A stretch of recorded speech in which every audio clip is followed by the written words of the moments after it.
my YouTube friends, Dave Wilson again.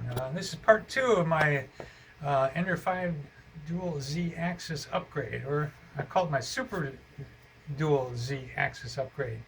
Anyway, I've got the plate out and both adapter plates, metal plate that came with it and the 2 adapter plates assembled.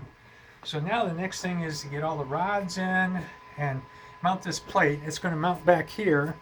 Then the new rods will go here, and the lead screw, which I don't have a motor mount yet, will go right here.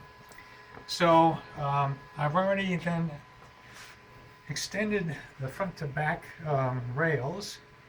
I've got those all nice and tight. So that's where I'm at right now. I just wanted to give you a quick update. So this is the bottom, and the top will be this way.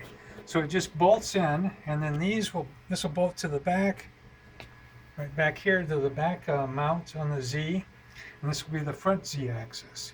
So if you have any questions, please leave a comment or ask me questions, and thanks for watching. Goodbye.